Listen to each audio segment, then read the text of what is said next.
이스라엘 역사를 잠깐 말씀드리면 조상은 아브라함입니다. 아브라함, 이삭, 야곱 이 족장으로 이어지면서 야곱은 12아들을 낳습니다. 그리고 야곱의 아들 중에 요셉이 형들에게 팔려서 애굽으로 갔다가 그곳에서 총리가 되고요. 그 나머지 형제들이 기근을 맞이해서 양식을 구하러 애굽으로 갔다가 요셉을 만나게 되고 요셉이 마침내 아버지와 온 가족을 초청해서 초청 이민으로 갑니다. 70명이 갔습니다. 대략 70명이죠. 이들이 400년 살면서 인구가 약 200만 명으로 늘어요. 근데 그때쯤은 이미 이제 이 사람들이 그 애굽에 종살이를 하게 될 때입니다. 하고 있습니다. 하나님께서 모세를 보내시고 야, 내 백성을 끌어내라. 너희 내가 택한 백성이고 메시아를 받아야 될 백성인데 여기 이러고 있으면 안 되지 하고 나옵니다. 나와서 시내 광야를 지나가는데 보통 걸음으로 8일이면 가는데 이분들 거기서 40년을 있었어요. 왜냐하면 그 노예 근성을 버리지 못해가지고 40년 훈련을 받고 난 다음에 가나안 땅에 들어갑니다. 그 40년 동안 지도자가 모세고요. 가나안 땅에 들어갈 때 그걸 이어받은 사람이 여호수아입니다. 그래서 성경에 보면 여호수아서라는 책이 있습니다. 여호수아 다음에 그럼 누가 이제 하느냐? 그때는 하나님께서 그때 한 사람씩 세우셨어요. 그 사람들의 이름을 뭐라고 하냐면 사사라고 합니다. 스승사자에 선배사자를 써서 사사. 지도자라는 뜻입니다. 그 가톨릭은 그걸 판관이라고 이렇게 번역을 했는데 재판하는 사람이다. 그래서 사사는 재판도 했고 어떤 군사 지도자이기도 했고 정치 지도자이기도 했고 온갖 걸 다 아는 사람이에요. 자, 그래서 그 사람들은 세습이 안 됩니다. 뭐 세습할 만큼 이렇게 여유 있고 뭐 행복하고 그런 직업이 아니기 때문에 세습을 안 해요. 딱 끊어지면 아무도 안 하려고 하니까 하나님께서 내 이놈 네가 해. 할 수 없이 불려 나오는 거예요. 그 중에 한 사람이 누구냐면 기드온이라는 사람이에요. 기드온은 원래 농부입니다. 아주 비겁한 사람이에요. 겁이 많은 사람이에요. 그래서 자기가 포도주 타작할 때 큰 그 곡식 모으는 통에 들어가서 거기서 몰래 포도주를 짰던 그런 사람. 그렇게 비겁한 사람인데 하필은 그 사람한테 네가 사사가 되라 그래. 기드온이 아이고 하나님 제가 어떻게 사사가 됩니까? 사사가 되는 과정에 양털 뭉치를 가지고 이것이 양털만 젖고 땅은 말라 있으면 제가 나가겠습니다. 근데 하나님 정말 그렇게 해주셨어요. 이 사람 겁이 많아요, 적어요? 또 한 번 묻습니다. 하나님은 반대로 해주세요.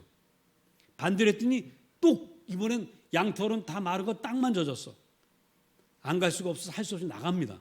하나님 계시는 모양이네 하고 나갑니다. 그러던 차에 미디안이라는 그 주변에 있는 큰 나라가 쳐들어왔어요. 하나님 어떻게 할까요? 군사들 모집해라. 모집했어요. 그랬더니 32,000명이 왔어요. 야, 이 정도면 한번 해봐야 되겠다 하고 나가려고 하니까 하나님이 안 된다. 너무 많다.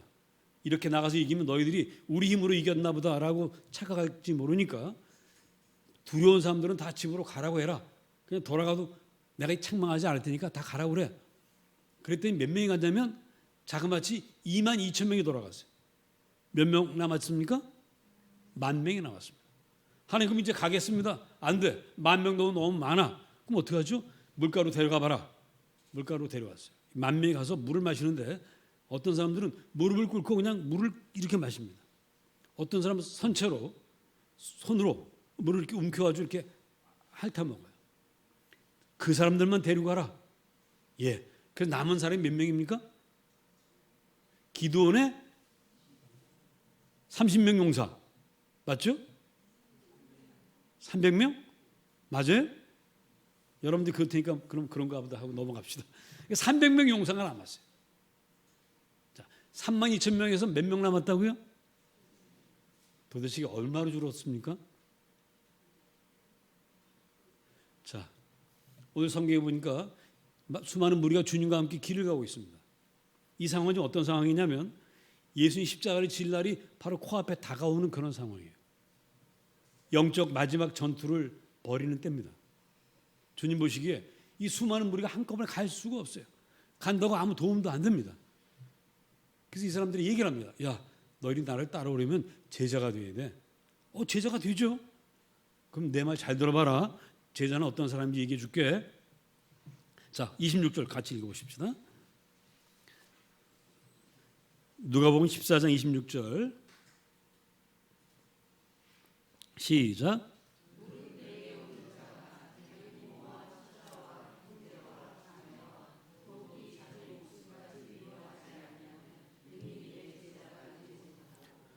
자, 이렇게 말하는데 누가 따라갈까요? 여러분에게 이렇게 얘기하면 따라가겠습니까? 한 가지 희망이 있는 것은 미워한다는 말은 진짜 우리가 흔히 하는 그런 미워하는 게 아니고요. 갑돌이하고 길동이가 있는데 갑돌이보다는 아니 잘 들으셔야 돼요. 말이 좀 어려워. 갑돌이를 더 사랑해. 그럴 땐 길동이한테 뭐라고 그러냐면 나는 널 미워해 이렇게 말합니다. 길동이도 사랑하는데 미워한다고 그래요. 이게 샘족의 표현이에요. 그 얘기 무슨 얘기입니까? 나는 갑돌이를 더 사랑하고 너는 조금 덜 사랑해. 사랑의 양의 차이가 있다 이런 뜻입니다. 그래서 오늘 말씀을 잘못 이해하고 어떤 분들은 예수 믿은 다음에는 명절에 어디 가지도 않고 친척 돌아보지도 않고 아예 그냥 상관도 안 하는 사람들이 있는데 절대 그러시면 안 됩니다. 여러분 제가 주부에 그래서 실어놨어요. 주봉 보세요. 두 번째 패러그래프, 두 번째 문단 네 칸이 있죠? 그 두 번째 칸 위에서 두 번째 줄 시작. 누구든지 자기 친족, 특히 자기 가족을 돌보지 아니하면 믿음을 배반한 자요 불신자보다 더 악한 자니라. 아셨죠? 예수 믿는다고 예수 안 믿는 형제들 안 돌아보면 그건 나쁜 거라고 성경 말씀하고 있습니다. 자, 그러면 이제 미워한다는 말 아시겠죠? 그러니까 가족보다 예수님 좀 더 사랑하면 돼요.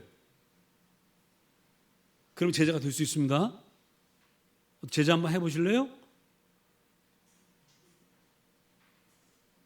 이게 사실 쉬운 일이 아닙니다. 왜냐하면 우리 가족들 돌보고 가족 사랑하는 것만으로도 사실 쉬운 일이 아닙니다. 근데 가족들을 사랑할 뿐만 아니라 친족까지 사랑할 뿐만 아니라 이제 누굴 더 사랑해야 돼요? 주님까지 더 사랑해야 돼요. 이 결코 쉬운 일이 아닙니다. 게다가 또 뭘 해야 되냐?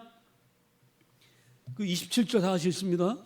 27절 시작.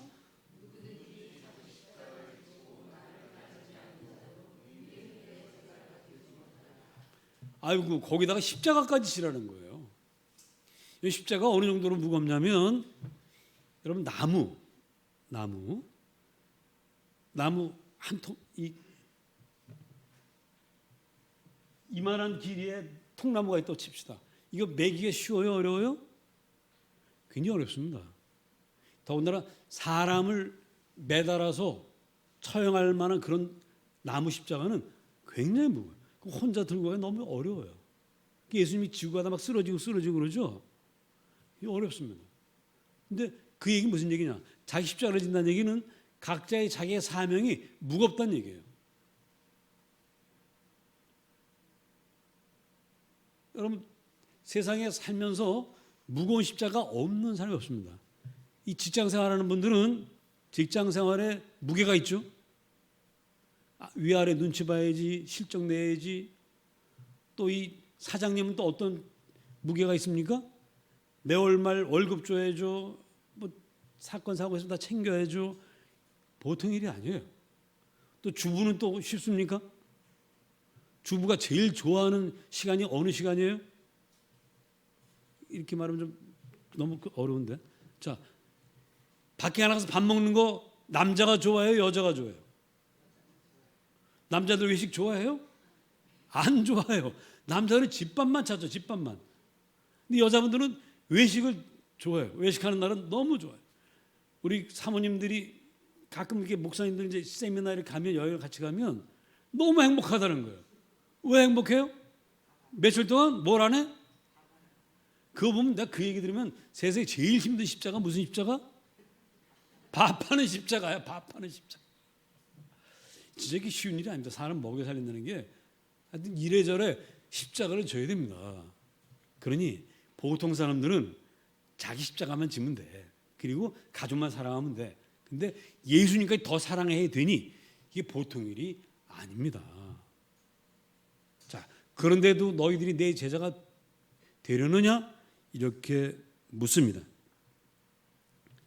그래서 주님은 너희들이 제자가 되려면 내가 감당할 수 있는지 없는지 한번 자기를 점검을 해봐라. 이렇게 말씀하십니다. 자, 어떤 사람이 망대를 세우려고 한다. 여기서 이스라엘 사람들이 흔히 세우는 망대는 포도원의 망대예요. 우리식으로 말하면 과수원의 그 왜 원두막 같은 거죠. 과수원 원두막이 왜 있습니까? 낮에 더울 때 쉬려고? 아니에요. 밤에 그 도둑질하는 놈들 탁 감시하려고 있는 거. 물론 그런 건 아니었습니다. 옛날에는. 근데 어쨌든 이 어느 사회나 이렇게 훔쳐가는 놈이 있어요. 우린 옛날에 그 시골에서 서리한다고 그러잖아요. 수박서리 무슨 서리. 아이들이 그렇게 하는 건 다 그냥 귀엽게 봐주지만 그것도 사실은 그 주인으로서는 좀 신경 쓰이는 일입니다. 왜? 요 수박만 또 딱 따가면 좋은데 다른 걸 밟아. 망가뜨려. 그래서 잡게 마련이죠. 그런 것처럼 이스라엘 사람들이 포도원을 많이 훔쳐갔던 모양이라. 포도원 망대를 세워요. 망대가 필요해서 세우려고 하는데 돈을 생각하지 않고 무조건 요즘 훔쳐가는 놈이 많아. 막 세우다가 돈이 모자라서 망대를 세우지 완성을 못하면 그게 무슨 꼴이냐? 그러니 망대를 세우기 전에 반드시 내가 그걸 세울 수 있는 능력이 있는지 없는지 확인해 봐라 이렇게 말씀을 하십니다. 여러분이 제자가 돼서 우리 가족들도 돌보고 내가 주님까지 사랑할 수 있는 능력이 있는지 없는지를 확인한 다음에 제자가 되든 말든 결정을 하셔야 되는 거예요. 또 하나. 자, 어떤 사람이 쳐들어옵니다. 2만 명을 데리고 쳐들어와요. 나는 10,000명밖에 없어요. 자, 그럼 너희가 전쟁하러 갈지 화친해야 될지 빨리 결정을 해라. 아직 멀리 있을 때 결정을 해야지 다 와서는 결정해도 소용없다. 10,000명 갖고 싸워봐야지. 이러면 나가서 싸우라는 거예요. 아유, 안 되겠어. 그럼 그만두라는 거예요. 여러분이 주님의 제자 되시려거든 과연 내가 끝까지 주님의 제자로 살 수 있을까? 한번 잘 점검하시기 바랍니다. 그리고 난 다음에 하시려면 하셔도 됩니다.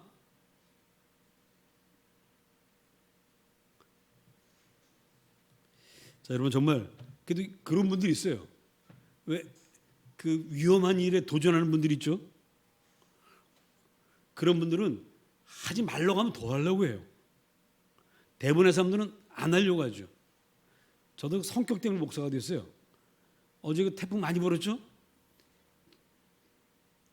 근데 태풍이 부니까 자꾸 밖에 나가고 싶은 거야. 도대체 태풍이 얼마나 세게 부는지. 근데 그래도 목사가 된 것 같아요. 내가 좀 평범. 실제로 제가 여수에 갔을 때, 우리 처갓집 갔을 때 태풍이 엄청나게 불어왔는데 태풍이 파도 방파제를 어떻게 타고 넘는지 보고 싶어가지고 여수 오동도 방파제를 제가 갔어요. 가다가 글로 못 가고 자산공원이라고 그 오동도가 방파제 잘 보이는 공원이 있습니다. 오동도 옆에 높은 산이 하나 있어요. 거기 가가지고 이제 올라갔는데 이야 진짜 날아가겠더라고요. 바닥에 붙어가지고 기다시피 해서 올라가서 파도가 치는데 어우 정말 그 파도가 방파제 탁 넘어가는데 거기 차 있으면 그냥 다 쓸려 들어갑니다. 그걸 제 눈으로 확인한 사람이에요. 주님의 제자가 얼마나 힘든지 알고 싶어서 제가 자 그래서 여러분 목숨까지 바쳐서라도 제자가 되고 싶다는 분들은 제자가 되십시오. 그러나 난 그렇게 할 수가 없다. 난 그럴 용기도 없고 능력도 없고 안 된다. 그러면 안 하셔도 됩니다. 좀 더 부담감 갖지 마세요.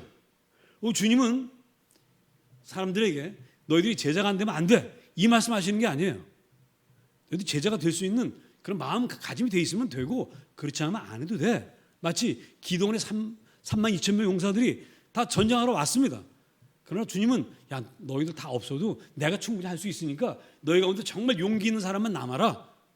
그리고 추려서 300명만 데리고 나간 거예요. 나머지 사람들은 쓸모없는 인간이고 뭐 그런 게 아닙니다. 그냥 300명만 필요하셔서 그들만을 선택하신 거예요.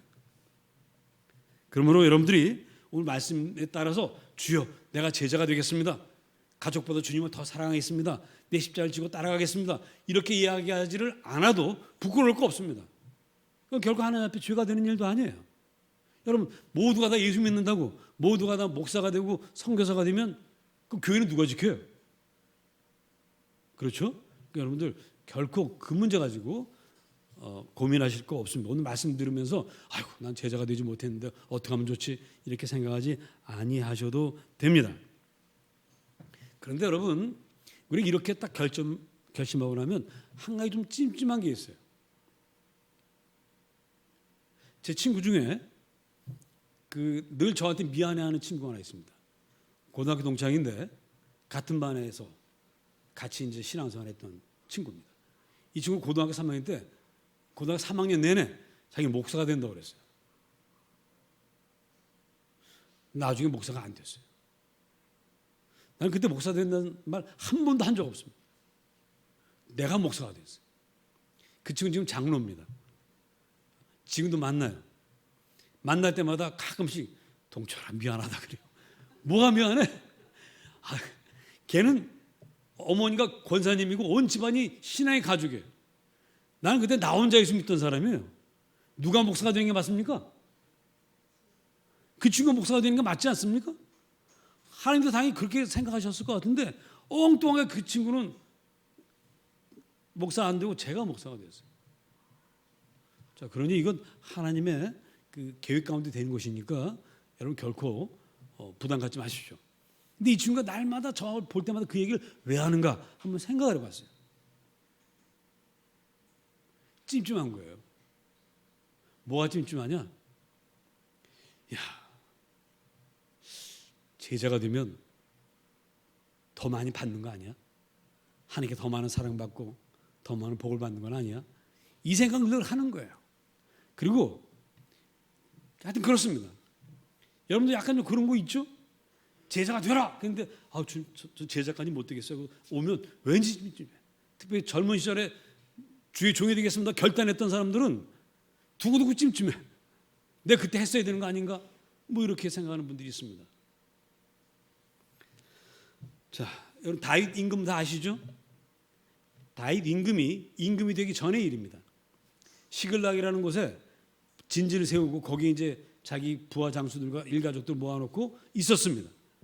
근데 어느 날 이제 먹을 게 떨어져가지고 이제 어디 가서 또 전투를 해가지고 먹을 걸 좀 가져와야 돼. 그래서 한 3, 4일을 비웠습니다.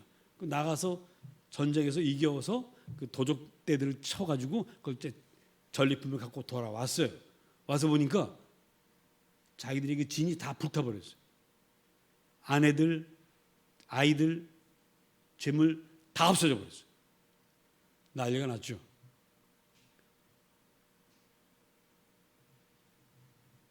그런데 이제 정찰을 해보니까 아말렉 사람들이 그렇게 하고 간 거예요.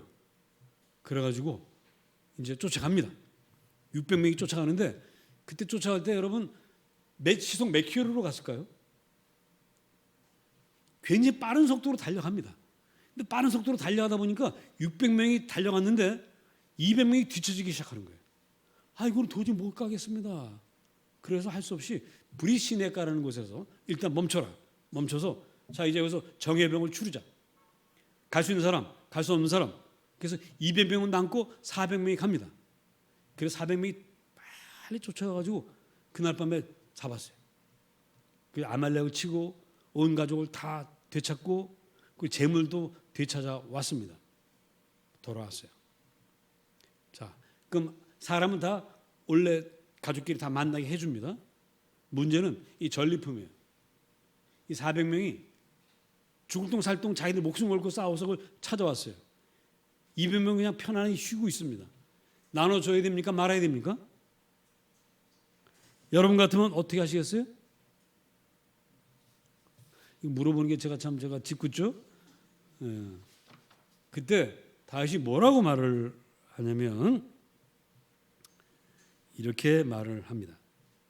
여호와께서 우리를 보호하시고 우리를 치러 온 그 군대를 우리 손에 넘기셨은즉 그가 우리에게 주신 것을 너희가 이같이 할 수 없느니라. 결국 이 전투는 우리 400명이 달려가서 이기긴 했지만 하나님이 이기게 하신 것이다. 그러니 이것을 남아있던 사람들에게 똑같이 나누어줘야 된다. 이렇게 말씀을 하시는 거죠. 자, 자기 목숨까지 바쳐서 제자가 된 사람들, 이 사람들이 얻은 것들이 있다면 제자가 되지 않은 사람들과 똑같이 나눠야 됩니까? 말아야 됩니까? 방금 제가 말씀을 드렸는데 여러분들 미안하신가 보죠? 예, 똑같이 나눠야 됩니다. 그것이 하나님의 뜻입니다. 그래서 제자가 되든 제자가 안 되든 하나님께 받는 은혜, 복, 이것은 다 똑같아요. 그 하나님의 자비로우심, 하나님 은혜로 주신 것이기 때문에 그 제자가 된다고 하는 것도 하나님께서 능력을 주셔서 제자가 되는 것이지 자기 힘으로 되는 게 아닙니다. 그러므로 이것은 당연한 거예요. 자, 그래서 다시 한번 말씀드립니다. 여러분, 제자가 되시겠습니까? 오케이. 나는 제자가 아닌 상태로 살겠습니까? 가부간에 얘기를 하셔야지. 예, 여러분, 제자가 아니 되어도 아무 상관없습니다. 괜찮습니다. 자, 그런데 이 아말렉에 끌려간 이 사람들을 자기 가족들로 되찾아오려면 특공대 400명이 필요해요. 누군가 가야 됩니다. 하나님께 사명을 준 사람이 가는 거예요. 하나님의 교회를 섬길 때 누군가는 목사가 되어야 되고 누군가는 선교사가 되어야 되고 누군가는 권사가 되고 집사가 돼서 교회를 섬겨야 돼요. 그는 아무 책임 없이 평신도로 살면 제일 좋겠지만 그건 누군가 그 일을 해야 된단 말입니다. 그래서 그 일에 자이든 타이든 하나님이 소명을 주셔서 하든 그 일을 하는 사람들에게는 뭔가 그래도 보상을 주는 것이 맞지 않을까요? 저는 그 보상이 뭔가 있을 거라 생각합니다. 그리고 만일에 그런 특별한 보상이 있다면 우리 제자가 안 된 사람들 그것 갖고 시비 걸지 않는 그런 보상이 있다고 저는 믿습니다. 그게 뭘까요? 자, 이 명절이 다 돼갑니다. 어제 태풍이 많이 불었는데 태풍이 분다고 자식들이 어머니 이 태풍에 안전하게 집에 계세요라고 전화한 자식이 몇 명이나 있습니까? 다른 사람들 물어볼 사람 없고 권사님 누가 있어요? 하나도 없어요. 하나도 없었대. 예. 저희도 사실 장모님 한 분 장모님 계시잖아요. 저도 장모님 전화 많이 했어요. 안 했는데 장모님의 전화가 왔어. 그래서 우리 그런 말 하죠. 자식은 길러봤자 다 소용이 있다 없다? 예, 모든 어른들이 이구동성을 하는 말씀이 자식은 길러봐야 다 소용없어 이렇게 말씀을 하십니다. 근데 놀랍게도 그 소용없는 자식이 명절에 찾아오면 어떻게 하죠? 그 소용없는 자식을 위해서 열심히 또 뭐 만들어. 그리고 기쁘고 감사하고 즐겁게 막 만듭니다. 막 만들어요. 왜 그렇죠? 자식이 아무 보상도 얻지 못하는데 태풍이라고 전화 한 통도 없는 자식들인데 그 자식들을 위해서 막 뭘 만듭니까? 뭔가 좀 감이 잡히시죠? 우리 아이를 낳아서 기르면서 정말 그 과정이 그때 애를 길러가면서 얻었던 기쁨, 즐거움, 감사 여러분 이거 돈으로 환산할 수 있어요? 환산할 수 없습니다. 어른들도 마찬가지예요. 다 성인이 된 자식들이지만 할머니가 다 되어서도 자식을 위해서 뭔가 만들 수만 있으면 기쁘고 행복하고 즐겁습니다. 그게 바로 보상이에요. 제자가 되는 사람의 보상은 무엇일까요?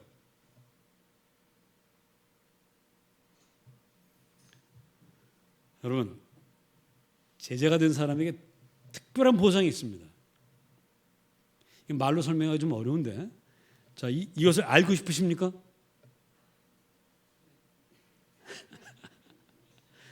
제자가 되면 얻는 보상, 그 기쁨, 즐거움 알고 싶으십니까? 궁금하세요?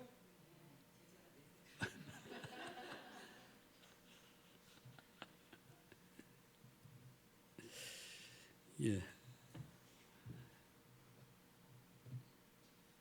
여러분, 우리 모두가 정말 제자가 되면 주를 위해서 목숨을 걸면, 정말 저는 주님을 위해서 목숨을 걸고 목회를 했는데 이걸 제가 어떻게 말로 설명하기가 참 어렵습니다. 잘못 말하면 무슨 자랑이 되고 뭐 아주 이상해져요, 해석에 따라서. 그래서 제가 너무 조심스러워서 그런 얘기를 안 합니다. 오늘도 안 할 겁니다. 그래도 궁금하면 여러분 제자가 되십시오. 그러나 궁금해하지 않으셔도 돼요. 사실 우리가 예수의 성도로, 주님께 사랑받는 자녀로 살아가는 것만으로도 우리는 이미 충분히 행복합니다. 이미 여러분은 그 자체로 이미 여러분이 저희들 십자가를 지고 있는 거예요. 제자가 돼서 지는 십자가는 크지만, 여러분이 지는 십자가는 좀 작지만 각자 자기 십자가를 지고 있습니다. 그 십자가 없는 사람이 없어요. 여러분 지는 십자가 그것만 잘 져도 하나님께 주시는 은혜, 복, 기쁨, 즐거움 누리신다는 사실을 저는 알고 있습니다. 그래서 여러분들이 굳이 제자가 되라고 말씀을 드리지 않겠습니다. 그 제자가 되는 건 본인이 원해서 되는 게 아니더라고요. 하나님이 선택해서 하시는 거더라고요. 하나님이 부르셔야만 되는 거더라고요. 하나님 그 마음에 감동을 주는 사람이 되는 거더라고요. 그래서 제자가 됐다고 해서 자랑할 것도 없습니다. 내가 스스로 결정한 게 아니고 하나님의 부름에 응답한 것밖에 없기 때문에. 그래서 여러분들은 날마다 주님이 주시는 작은 십자가 이것만이라도 잘 지고 가시기를 축복합니다. 자, 그 십자가 다른 거 없어요. 자, 따라하십니다. 일용할 양식을 먹는다. 영의 양식을 먹는다. 구분이 되죠? 예. 영의 양식은 뭡니까? 하나님의 말씀입니다. 세 번째, 기도로 소통한다. 누구랑 소통하죠? 하나님과 소통. 하나님과 이야기하는 거예요. 여러분, 하나님이 여러분들에게서 가장 원하시는 것이 뭘까요? 여러분, 제가 부모가 돼 보니까, 십장을 보내 보니까 아이들에게 원하는 게 딱 하나 있어요. 하나님은 저보다 큰 부자십니다. 저는 그냥 매달 먹고 살 돈은 벌어요. 그럼 제가 자식에게 원하는 게 뭘까요? 복이, 용돈, 선물, 전화. 몇 번? 어찌 그게 다 똑같이 전화. 하나님 우리에게서 뭘 가장 원하시겠습니까? 여러분의 전화를 기다리십니다. 그게 바로 기도하는 거예요. 하나님, 기도하는 거예요. 하나님 자녀들의 음성을 듣는 걸 가장 기뻐하십니다. 그러면 여러분들이 어떤 십자가를 지든 다 능히 지고 갈 수 있습니다. 자, 그저 여러분 제자가 되려고 하지는 마시기를 바랍니다. 정말 쉽지 않습니다. 그러나 제자가 되는 그 기쁨, 그 비밀 너무너무 궁금하시면 제자가 되셔도 괜찮습니다. 전 추천할 수 있어요. 여러분의 자녀들 가운데 누구를 하나 주님의 제자로 드리겠다.